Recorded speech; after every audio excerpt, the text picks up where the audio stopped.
Hey everyone, Houston Math Prep here. We're going to look at limits of functions of more than one variable. In Calculus 1, when you looked at some limit involving a function, we focused on a particular x value. We talked about what it meant to look at the limit of the function as we approach that x value.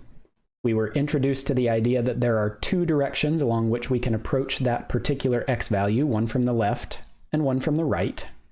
And the main idea for having a limit that existed as we approach that x value was that the y value should approach the same value from both sides as we get closer and closer in the x direction from either side. And as long as that's true, then we call that y value the limit of the function as x approaches that particular x value.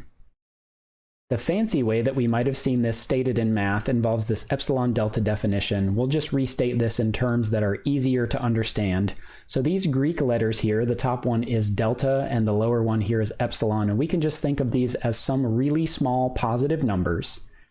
And all this really says is that if we get closer and closer to the particular x value, we also get closer and closer to a particular y value, then this y value is the limit of the function as we approach that x value. Let's take a look at how all of this works for a function of two variables now. So we've got some surface here in 3D space. It's the graph of some function of x and y. And remember that the domain for the function, what we plug in, are points in the xy plane from 2D space. So we're going to sort of show you beside our function in 3D space what's going on in the xy plane. So if we're plugging in points from 2D space to our function, that means we're plugging in an ordered pair. So if we start talking about a limit for a function of two variables, we don't approach a specific value anymore. We approach a specific ordered pair or point in the xy plane. So our particular point that we're going to approach in this illustration in the plane, we're calling x sub 0, y sub 0. And now we have to think about what it means to approach this point in the xy plane, because it's a bit more complicated now. In 2D space, we approached our particular value from two directions, the left and the right. Those are the only ways to approach it and stay in our domain on the x-axis. But in this case, with a function of two variables, we can actually approach a particular point in the xy plane from an infinite number of directions. So we'll have to think about this fact here in a minute as we start to work some examples of limits together later in the video. For now, if we just think about approaching this point in the xy plane though, and think about what's going on vertically above it here in my picture, if I look directly above this point and right around this point on the graph of our function, this is what's going to tell us about the limit. So our limit now is in terms of z values instead of y values. We'll make one comment here that you should remember in Calculus 1, it wasn't necessary for the graph to be defined at the particular x value. You might have had a hole in the function but still had a limit that existed. That's certainly still true here. We might have a hole in our surface above that exact point. What's important is that we approach the same z value though from all directions and along all paths that lead to this point. If we go back very briefly to our fancy epsilon delta idea here and helping you interpret what this definition for limits is really saying, this top expression is just saying that the function gets really close to a particular z value whenever we get closer and closer to that particular ordered pair in the xy plane. You'll notice the left-hand side of this statement looks a bit different because we're talking about getting close to something in the xy plane. And that means we need the distance formula in 2D space, which is what we have on the left. And as long as all that's true, then the z value that we're getting closer and closer to is the limit of the function as we approach that point. Let's take a look at our first example here. We have the limit as we approach 0, 0, so as we approach the origin in the xy plane of the function x minus y over y squared plus 1. And just like we were able to do with single variable functions, if there was nothing weird going on the function around that value where we were finding the limit and it was nice and smooth and well behaved and we could just plug in and get some defined value, then that was the easiest way to get a limit. And if you'll notice here with this function of x and y, the only issue we might have here, since this is a fraction, we might have an issue with divide by 0. But if we look at this quantity here in the denominator y squared plus 1, this is never going to be 0. We have a square, and then we're going to add 1 to it. So there's no way that this is really ever going to be 0. So since we won't ever have divide by 0, this is a very well-behaved function. We can just go ahead and plug in 0 for x and 0 for y and evaluate this. So we will get then 0 minus 0 over 0 squared plus 1. Of course, that'll just give us then 0 over 1. And of course, 0 divided by 1 is going to give us 0 here. So 0 is our limit as we approach the origin in the xy plane of this x minus y over y squared plus 1. If we take a look at the graph of this surface, this function x minus y over y squared plus 1, you can see right around the origin where we're approaching, it's nice and smooth and curvy, and there are no strange things going on as far as jumps in the function or weird breaks in the surface right around the origin. For our next one here, we have the limit as we approach the origin of the function y over x squared plus y squared. And I think what you'll notice here, if we try to do what we did before and plug in, we get something that is certainly undefined and indeterminate. It doesn't tell us. If we try to plug in, we'll actually get 0 on the top over 0 squared plus 0 squared, which is 0. So this does not give us any information about whether we have a limit or not. We know it's undefined at 0, 0, but remember we can still have a limit even though the function is undefined at this particular place at the origin here. It's about as we approach the origin. Now remember, for this function to have a limit as we approach the origin, it needs to approach the same z value from all possible directions along all possible paths that lead to the origin. So I'm just going to pick 2 easy paths to look at. We'll sort of see what happens there. One of the paths that I'm going to choose to look along as we approach the origin, it needs to go through the origin. I'm going to look along the x-axis. That certainly goes through the origin. And remember that the equation for the x-axis is actually y equals 0. So if you think about what we're saying there, we're going to be on the x-axis, so y is exactly 0, but we're going to be approaching from either side. So that means that x will be getting smaller and smaller from both sides. So x will still be approaching 0, even though y is exactly 0.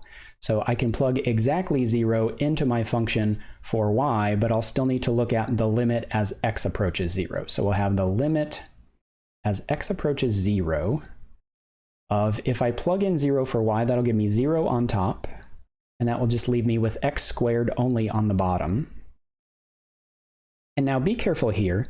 This is saying as we approach 0, right? Not exactly at 0. Obviously, if we plug in 0, we get 0 over 0, and that's a problem.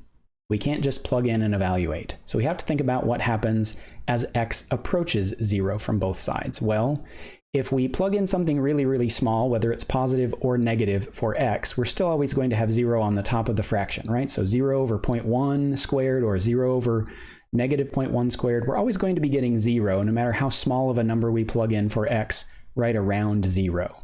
So we do actually get a limit of 0 here. So as we approach the origin along the x-axis, we approach a z value of 0.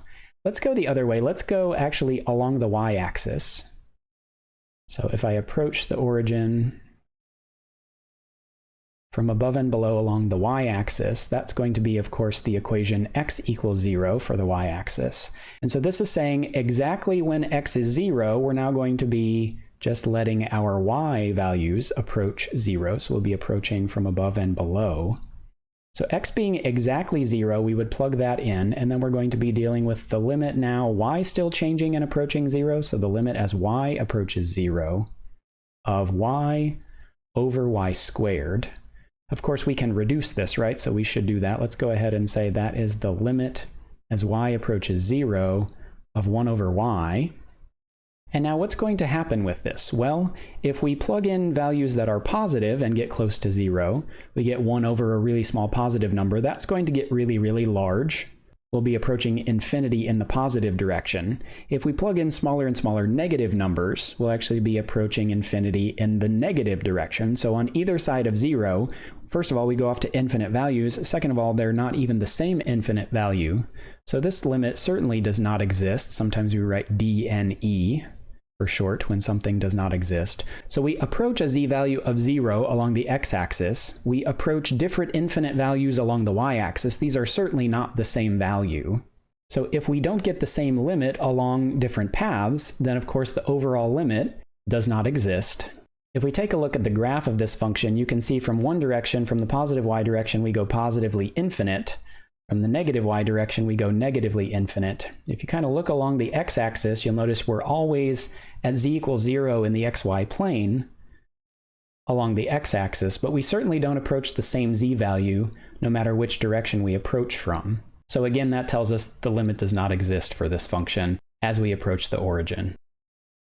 For our next example here, the limit as we approach the origin again of y over the square root of x squared plus y squared. So I think you can tell here if we plug in 0, 0 again, we get 0 divided by 0, something that's undefined. So not defined at the origin, but we want to see if we approach the same z values as we approach the origin. So let's go back to our idea we tried before. Let's first approach along the x-axis and see what we get. Remember, that is the equation y equals 0.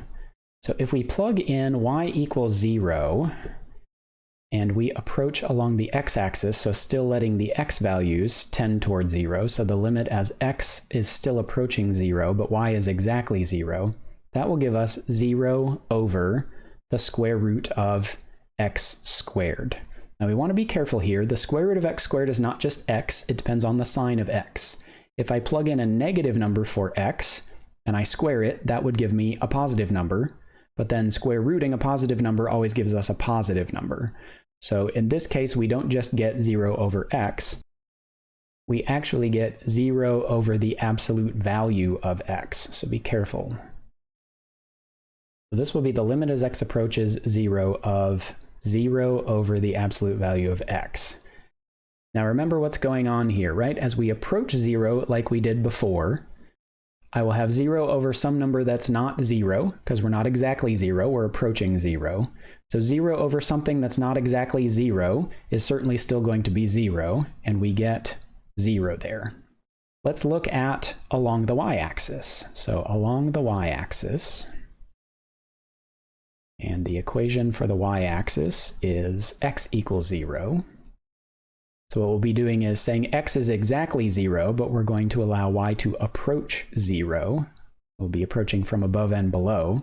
So plugging in exactly 0 for x and letting y approach 0, we'll say the limit as y approaches 0 now of this will be y on the top over, it'll be the square root of y squared.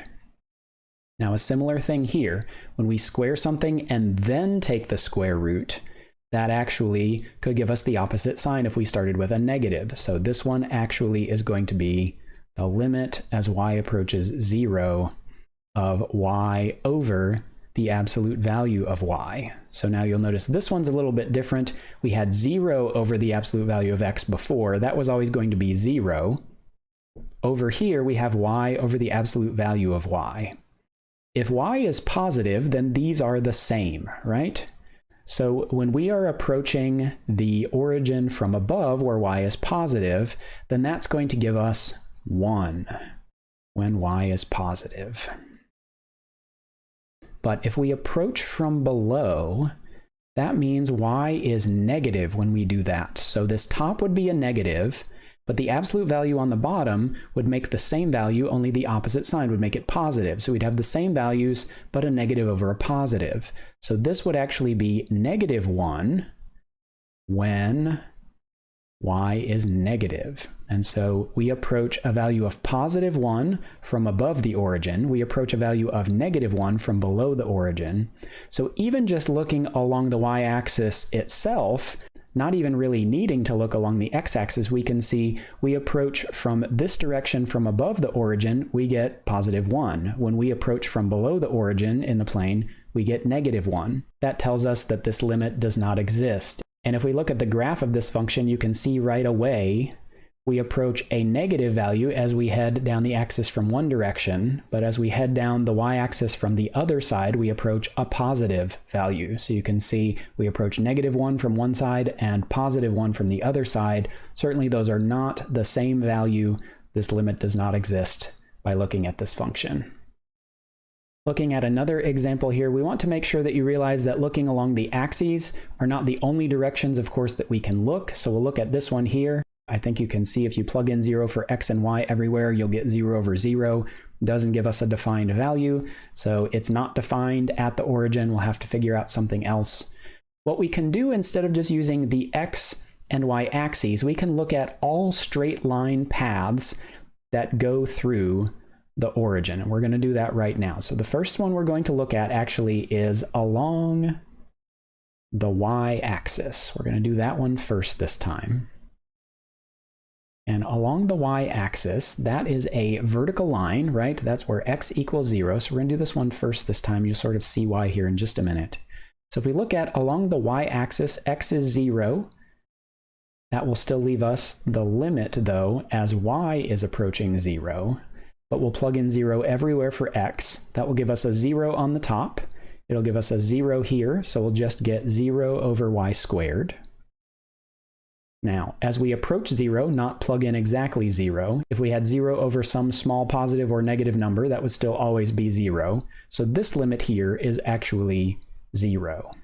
What we're going to do now, instead of approaching along this vertical line, and remember vertical lines have no defined slope, but every other line besides a vertical line through the origin is going to have a defined slope. So what we're going to actually do is take care of all other lines in one shot.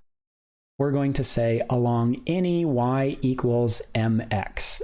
And this gives us all linear paths through the origin with any slope, right? Could be positive m, could be negative m could be 0.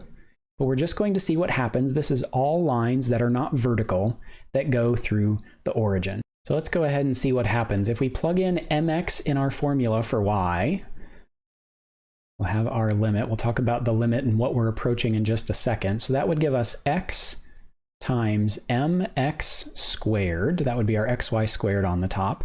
The bottom we would have x squared plus our y squared would become mx squared. And now you'll notice we don't have y anymore.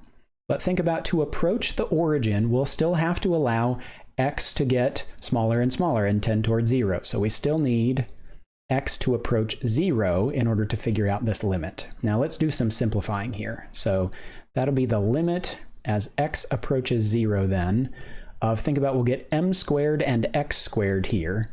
We'll get m squared, and if I have x squared there, but I have another x, that's actually x cubed on the top. On the bottom here, we'll get x squared plus m squared x squared. Okay, so what you might notice here is that every term has an x squared in it. We could reduce by x squared, so we could go ahead and say the limit as x approaches 0 then of, if I reduce x squared off each term, I get m squared x over 1 plus m squared. And so now think about what's going to happen as x gets closer and closer to 0. We'll have some number under here. That'll be positive, 1 plus m squared. But if we plug in smaller and smaller numbers for x, we'll be getting a smaller and smaller numerator, right? So our top is going to go to 0. We'll approach 0 over 1 plus m squared. Of course, that's going to go to 0. So along the y-axis, we approach 0, and along all other linear paths to the origin, we approach 0 as well. So all of these paths approaching a z-value of 0 gives us a pretty good bet that this limit is actually 0. So as we look at the graph of this function, we sort of turn it and look at it from above. You can see it's pretty smooth. It's bending in and outward, maybe slightly in different directions as we approach from different paths, but pretty smooth. We can see that this limit is indeed going to be 0. Now we additionally want to draw your attention to the fact that just because we've checked every line that goes through the origin, every linear path to the origin, that doesn't necessarily mean that the limit exists. It's possible to approach the origin not just along a line, but along any curvy path that also goes through the origin. So we want to take a look at an example of one of those. Our final example here, we have the limit as we approach the origin again of x squared y, this time over x to the 4 plus y squared. You can see if we try to plug in, we'll get 0 over 0 plus 0. So it's undefined right at the origin, but we want to see what happens around the origin and if we approach a specific z value. So let's go back to our method before. First, we want to check the vertical path. So if we check along the y-axis, In other words, when x is 0, and we do that, then that will give us the limit as y approaches 0, but plugging in 0 exactly for x, we'll get 0 on the top, we'll get y squared on the bottom, so we still get 0 over y squared. We said before from a previous example, this was going to be 0, so that's that. If we look along any other linear path with a defined slope, so along y equals mx, so again, we'll be plugging in mx for y, but we'll still be looking at x approaching 0. So we'll have the limit as x approaches 0 of x squared times mx over x to the 4 plus the quantity mx squared. If we go ahead and simplify a bit here, so we'll have actually mx cubed on the top over x to the 4 plus m squared x squared. And again here we can reduce everything by x squared, so we can go ahead and say the limit as x approaches 0 of mx over x squared plus m squared. And we look at the limit as x approaches 0 here. So what happens to this term? This term actually approaches 0. And this term here also approaches 0. So really, we get 0 over m squared. And so this gives us 0, and we have the impression that the limit is again 0. The problem with this is, if we approach along a parabola toward the origin, we actually don't get the same value. So what we're going to do is approach along the curve y equal to x squared. And we're going to see what happens with this. So if we approach along y equals x squared, we'd be looking at the limit as x approaches 0 of x squared times another x squared on top would give us x to the 4 over, we'd have x to the 4 here, plus if we had an x squared in for y and squared that, x squared squared, that would be another x to the 4. So we have x to the 4 over 2x to the 4. That actually is going to reduce to a half. And so what you can see here is, along linear paths, we do approach a z-value of 0 in these cases. But if we approach along a parabola y equals x squared, we approach a different value of z equals a half. To sort of see how this can happen, we look at the graph and notice we have nice parabola-shaped ridges, one of them approaching positive 1/2 on the right side here, the other on the left side approaching negative 1/2 as we approach the origin along these parabolic paths. Otherwise, other paths leading to a value of 0, but these interesting curved paths that actually take us to different values from the other paths. There are other ways we can approach points. We can approach along sine and cosine curves. We can look at approaching in polar coordinates. So as you're doing these limits and as you're working through this, especially in a calculus course, just get clear guidelines from your instructor exactly what level of detail you need to go into when finding limits of these functions. All right, good luck with your limits of functions, everybody. Thanks for watching. We'll see you in the next video.